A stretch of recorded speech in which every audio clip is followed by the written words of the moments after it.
With the trade deadline now in the rear view mirror, Nick Krall proved beyond a shadow of a doubt that he has absolutely no idea what he is doing.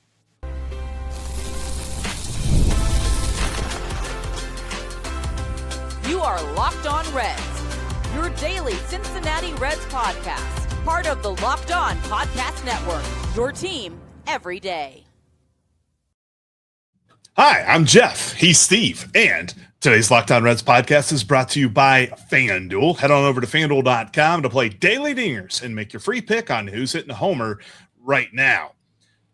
On today's show, a little bit later on, we are going to discuss what remains for the Cincinnati Reds the rest of the way. In just a few minutes, I got a bad feeling that we have more bad decisions on tap based on some of the reporting that we heard during trade deadline day. But we are going to begin with the failure, the absolute failure that was trade deadline day. It was a complete and utter disaster. We said for weeks that the worst possible thing that the Reds could do is nothing. And so they did something, which might as well have been nothing, because they made two trades. What they got back was a low A prospect who's 19 years old and international bonus pool money. I just mixed up those words because I'm livid, Steve. I cannot believe that our team, our favorite team that we love and we root for and will root for until we die, has become one of the biggest laughingstocks in Major League Baseball, because it's clear that's how they were approached at this deadline. Yeah, Nick Krall has absolutely no ability to be taken seriously by any other front office in Major League Baseball. You look at what they got. We said the worst thing they could do was to do nothing, and Nick Krall woke up today saying, "Hold my beer," because he traded a really good bat in situational hitting, murdering right-handed pitching, middle of the lineup guy, Nathaniel Lowe, traded him to the Cleveland Guardians and got 19-year-old Alejandro Rivera back, a guy that just now made it to low A. He's years and years away, to the point that we're not even going to spend any time talking about him because it doesn't matter. And then, not to be outdone, he traded Caleb Ferguson in division to the stinking St. Louis Cardinals for $250,000 in bonus pool money for international signings for guys that are 16 years old. It won't help this team for close to a decade, if ever at all. Nick Krall is clearly demonstrated that he has absolutely no acumen for this job. He has demonstrated that the only thing he is good at is making money for Bob and Phil. He has demonstrated beyond a shadow of a doubt that he has no ability to go out and make this team better, to identify the talent that he needs to bring in, to figure out the holes that this team needs to fill and go out and actively address them. That we said earlier that we have no confidence in Nick Krall. I have absolutely no confidence in this organization from top to bottom at all right now. This has to be one of the most disheartening days to be a Reds fan in the history of this city. And at this point, that is by God saying something. I feel like Nick Krall has no ability to judge talent. And maybe that is a systemic thing, because he has scouts and advisors and statistical people and all these other folks in his ear trying to help him build this roster. And maybe it is a systemic problem with the Reds, because all we heard in the preseason that you and I tried to argue with was that this team is not projected to do a whole lot.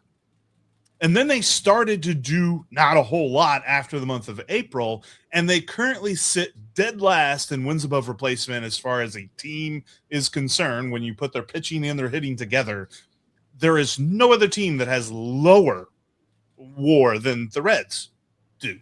And then you see Trent Rosecrans report early on trade deadline day that there are other teams sort of interested in Reds players, but only as backup plans. Steve, the New York Yankees entered the trade deadline day needing a catcher.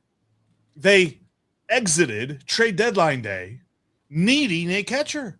what were those discussions like? Were they asking for the moon and the stars for Tyler Stephenson? Were they asking? I mean, I just don't think that anyone in this industry takes Nick Krall seriously. And for me to sit here and wonder if the reason that the Reds didn't make any moves, there's part of my brain that wonders this, Steve. Like, is the reason that the Reds didn't make any big moves is because Bob and Phil decided to veto it and say, you know what, you're not going to be here past this year anyway. We're going to reset this. So you're not making any big trades at the deadline. You're done.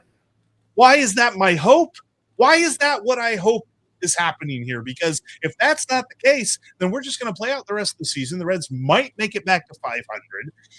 And I want them to win. No, make no mistake about it. I want the Reds to win on a daily basis.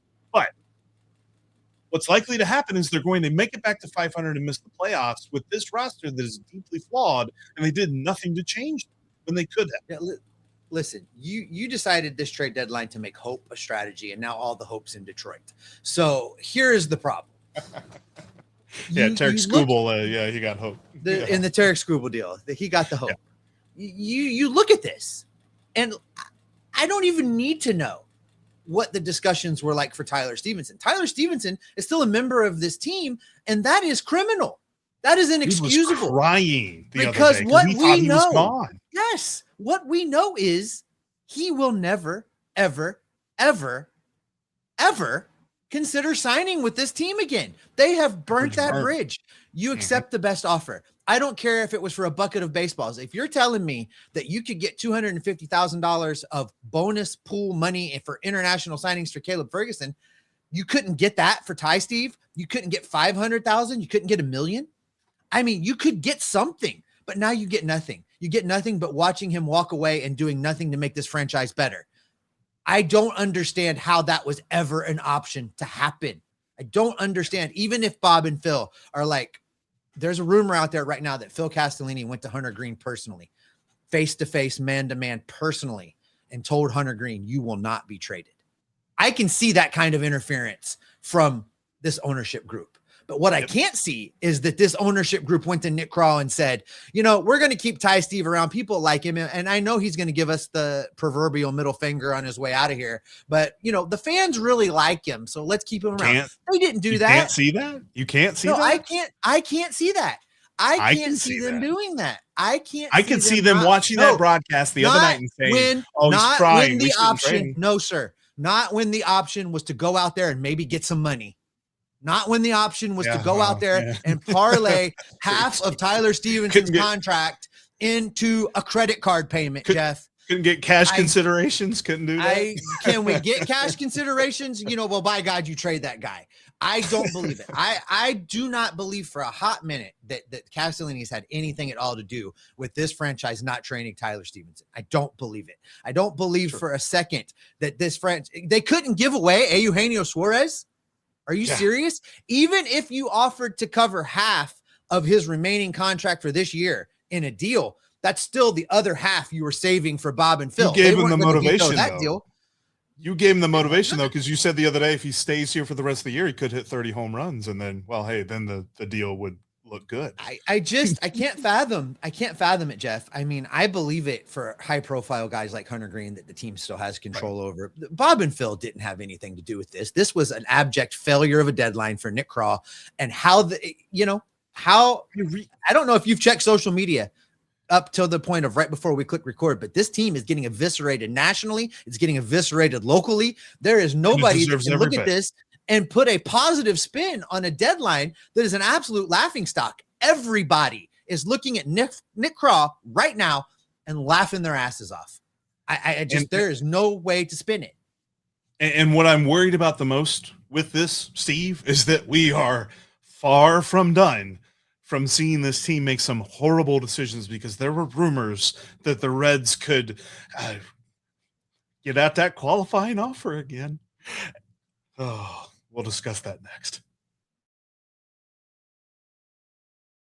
A big thank you to our friends at Amazon for this limited break. This back-to-school season, spend less on your kids with Amazon. We all know how crazy the back-to-school shopping experience can be. It starts with a few items on the list, and then suddenly you're shopping for supplies, clothes, lunch gear, tech, and about 10 other things you didn't even see coming. It all adds up fast. When you look at the school supply list and you wonder if you're shopping for one child or supplying a small office or the entire school, it gets a little crazy. I didn't realize that first grade required so much inventory. Shopping like this can get out of control, and it can get out of control very quickly if you are not careful. This is where Amazon comes in. So remember, with Amazon's low back to school prices, you can spend less on your kids, because every dollar that you don't spend on them is a dollar you haven't spent on them. Shop back to school at Amazon and spend less on your kids.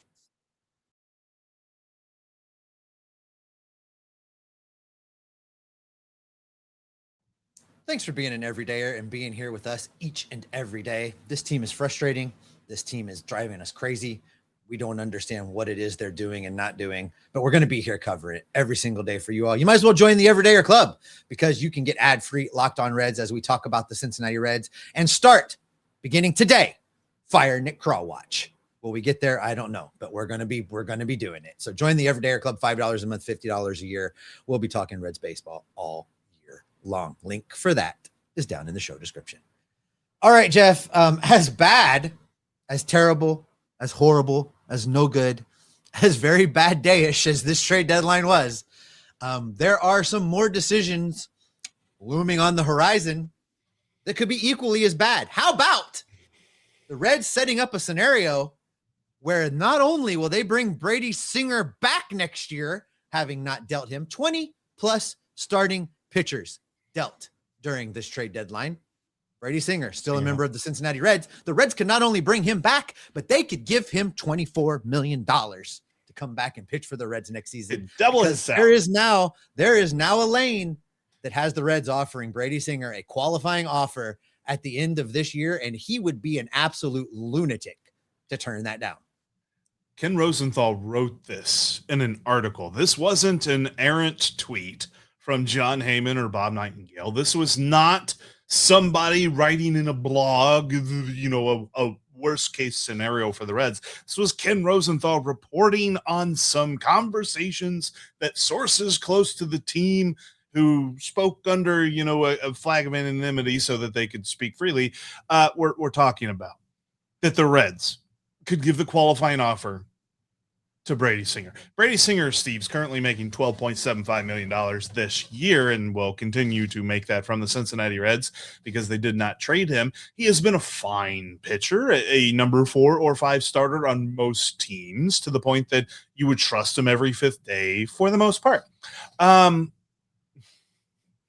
$23 million is what a lot of teams pay for like number 2 starters, and in some cases number 1 starters. $23 million can get you a middle of the road or middle of the lineup bat, somebody that's going to bring in some runs. $24 million could be what the Reds are paying Brady Singer, because for some reason Nick Krall either thinks he has to use that every other year or just doesn't understand what it's for. Like, I think he low-key believes that Brady Singer could possibly turn it down for the promise of a multi-year deal through free agency. And he would be very, very, very wrong, because if I were Brady Singer and my agent told me that the Reds offer me a qualifying offer, I'd be like, sign it yesterday, because I'll make $23 or $24 million. It's determined by like the top number of contracts and the average of that and all that other stuff. The number has not been set yet. It'll be set in November.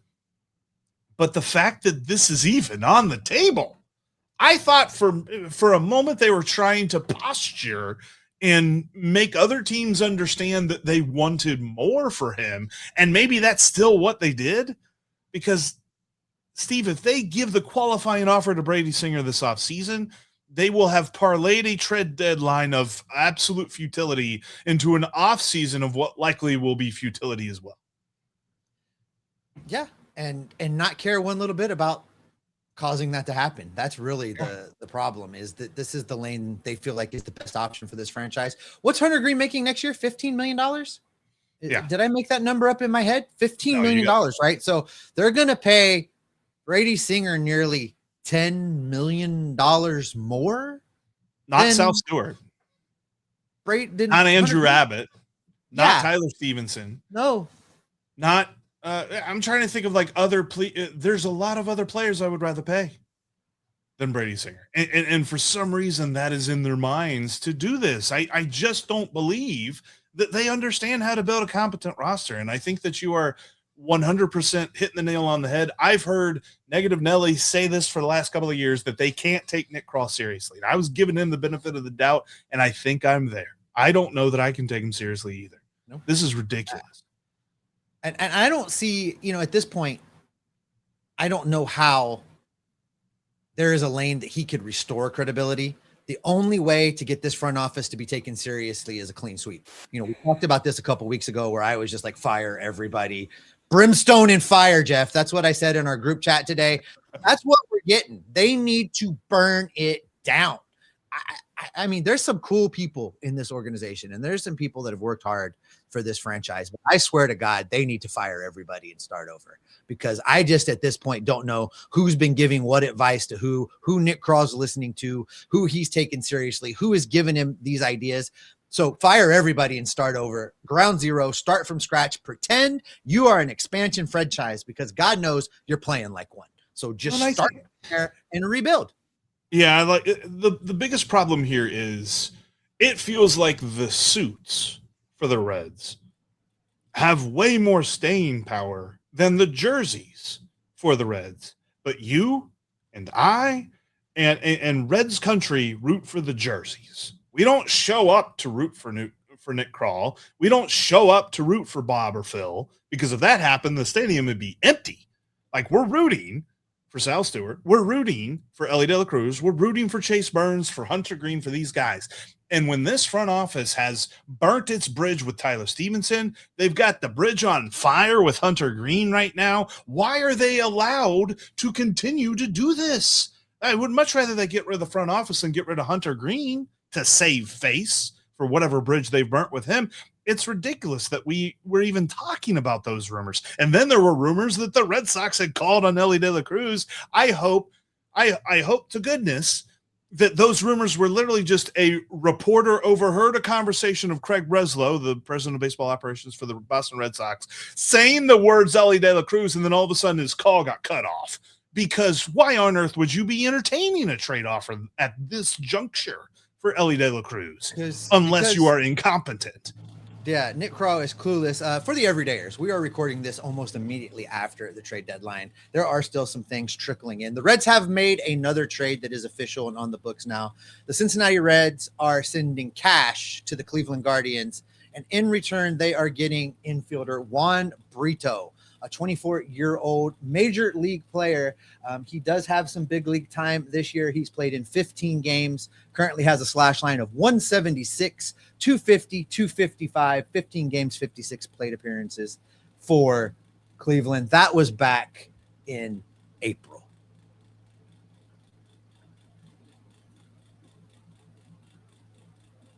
They spent some money, Jeff. When it comes to building a roster, I really don't think they know what they're doing, Steve. Like, yeah, there you go. I mean, you said you wanted a AAA player that was close to the majors. Well, you, sir, were clearly not specific enough. I wondered the other day when we were in Nashville and I watched Nashville play the Norfolk Sounds, and it was a AAA team for the Orioles against a AAA team for the Brewers, and I saw like 5 or 6 Reds on those teams. I wondered, are the Reds just really good at supplying other teams' AAA ball clubs? I'm really starting to wonder. It's a bit. Maybe Juan Brito can be something. I don't know, but even his final year in AAA for, I believe that's Columbus. I mean, he had a walk rate of 13%, so maybe there's something there. But we're not talking about a burner. We're not talking about a guy that set the world on fire there. And we'll have to see what his glove is like, but I've seen too many quadruple A players over the tenure of Nick Krall to get too excited about anyone anymore. It's really come to that point where I love my team, and I really hope that they rise above the ashes that they currently are mired in, because it feels as though they are stuck in certain positions that just it's frustrating. And I'll tell you this, when it comes to what's coming up the rest of the season, it better be Hector Rodriguez. I'll tell you why next. Reds fans, if you think you know who's going to go yard today, you got to check out Daily Dingers over on FanDuel because they've got this great promotion going on. That's FanDuel.com, by the way, that if you pick the guy who hits the home run, then you get bonus bets to use all throughout the website, whether you're talking about money lines or parlays or over-unders or even futures, because, talking about the trade deadline and how the Reds didn't do anything with it, the Reds currently sitting at 35-1 to make the playoffs. So, you put a $10 wager on that, you make $350. Or you could take them to miss the playoffs, which they're minus 50,000.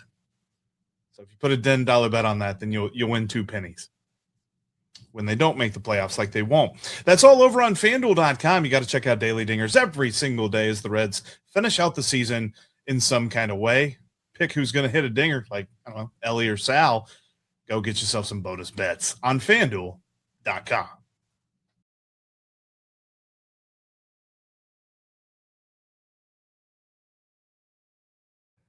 Down bad, Steve. I'm down bad. Listen, if you want as the Reds finish the season some kind of way. Talk more about this team with us after the show's over on social media. You can follow Steve at @SOffenbaker with 2 Fs. You can follow me at Jeff Carr with 3 Fs over on X and on TikTok. And you can follow the show on Locked On Reds everywhere you get your social media.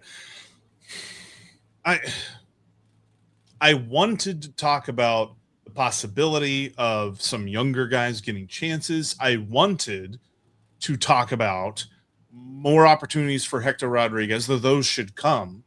Really hope that Juan Brito is not the replacement for Nate Lowe on the Major League roster. I wanted to talk about how the Reds get ready for next year, but it appears we will be talking about the day-to-day movements of a team trying to get back to 500 and hoping that another team has a New York Mets-style collapse. Oh, by the way, there's like 6 teams in between the Reds and a playoff spot. I get it. They're only 5 games out, and you can say that number until you're blue in the face, but there's more teams ahead of them than behind. And it's gotten to the point that it's just really hard for me to get too excited about the Reds making some kind of move. So let's posture up for next season, whatever the next season is, and get ready for the future with a couple of guys that need to prove it. And the first guy that I want to see up tomorrow is Hector Rodriguez. Hector Rodriguez has been burning up AAA, Steve.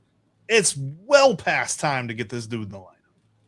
Yeah, we're gonna have to get a good look at Hector Rodriguez, Jeff. And you look at this team. If you had just stood pat and not made any trades, there's a lane for an argument of, we think this team can get back to 500. We think this team can close the gap. And I think this team, towards the end of September, can be in the mix for the final wildcard spot. You could say that.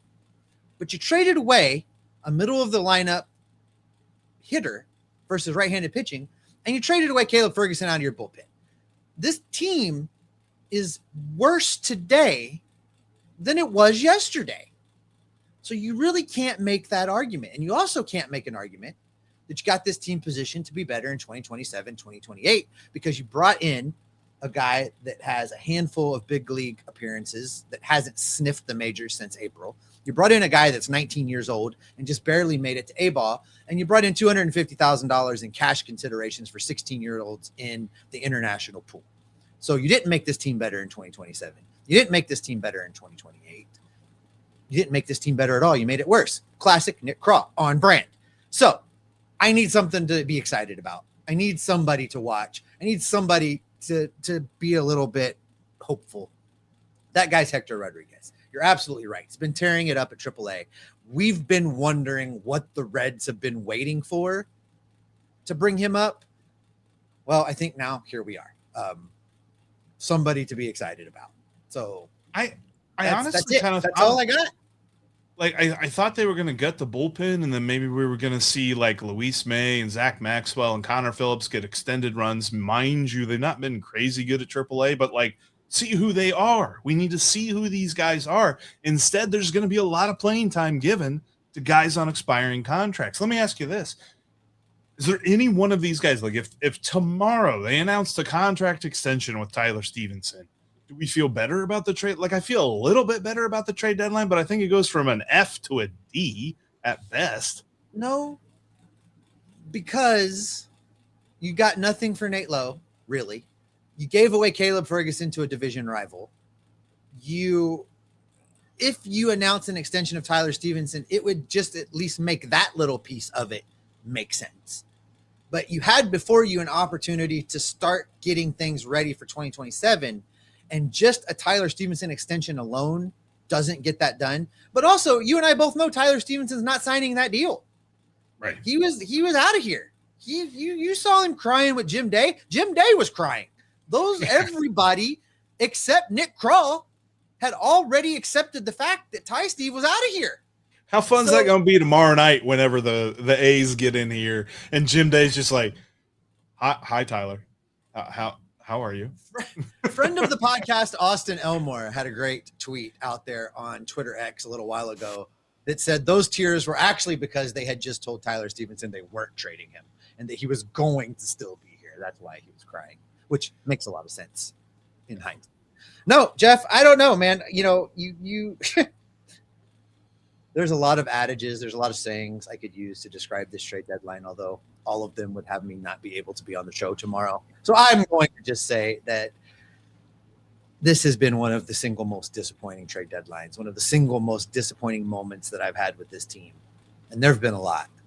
But this one, I think, ranks right up there because they have managed to just extinguish any bit of hope for the foreseeable future. As long as Nick Krall is in this job, I don't see how you get excited about this team moving forward. Lester Posey trade deadline for 2026. Yeah, kind of feels that way. I just because what comes next is what happened yesterday. Like more of the same. And I know everybody knows that Nick Krall is going to get in front of the camera or get on a Zoom call or whatever it's going to be. He was like, we were close. I about did my David Bell voice there for a minute. I don't know why. Anyway, well, we were close. We had some discussions with some teams, and we couldn't line up on them. I really think that we're going to get to full strength soon. We got Brandon Williamson doing rehab. We got Nicola Dolo doing rehab, and Graham Ashcraft, he's working his way back. I think this team's going to get better, and we've got another April in us. We're 20-11 in April. This same team was 20-11 in April. I think we got another April in us. So we've got a good rest of the way, and we just didn't feel good about any of the offers that we had on the team. Oh my God. That's what it feels like. Maybe he comes out. Maybe he comes out to a press conference and just is like, guys, I really did try, but it was hard to field offers from the entire league because my cell phone only has 4 buttons on it. I'm not allowed to call people. I thought he was just working on Hawaii time. Like his office hours are, they don't start until, Buddy, I appreciate it. I will say the only thing that went right for me on this trade deadline was that you did not have to wake me up with a phone call because they started making moves at like 4 a.m. Hawaii Standard Time. We were set for that. Everydayers, we were set for that. We had a system worked out whereby Jeff could wake me up, and we were going to be in this feed all day long if the Reds had done what they should have done. But look, they didn't, and here we are. We are going to give you updated Reds trends and who's doing well. We're really going to talk about how the end of this season is setting us up for future success, and we're going to be talking about how these guys move through the rest of the year because we love Reds baseball, for better or for worse. Even though the suits in charge of the Reds don't love us, we love the guys in the jerseys. That's why we're here. And so you make sure you follow us each and every game. We'll be talking Reds baseball here all throughout the rest of the season. So make sure you hit subscribe, join the Everyday Club, follow the link down in the description below. Love to have you. Coming up on tomorrow's show, we're going to get you set for that A's series as not Oakland comes to town. Probably the only other team that has a bigger case for like bigger laughingstock. Is this going to be the Laughingstock series? Whoever loser leaves town. That's what it is. Loser leaves town series. Clown mask, American like Ballpark. Trophy. Clown mask. The nose. Think, Maybe it's just the nose. They're not going to pay for a whole mask. They'll just pay for the nose. It's a paper bag, I think, is what it is. Paper bag. Yeah. Anyway, that's all coming up here at Great American Ballpark. We'll have you covered every single day right here on Locked On Reds. Because whether it's Steve, whether it's Tim Daniel over the Reds postcast, or myself, we are Locked On Reds every single day. Hey, listen, it's Tuesday, and the Reds are marketing Tarps Off 3-2-1 Tuesday. You going for it, Jeff? Will Tuesday be the day? I'm going to do that. You know that GIF where Ron Swanson throws his computer in the garbage can? I think I'm going to do that.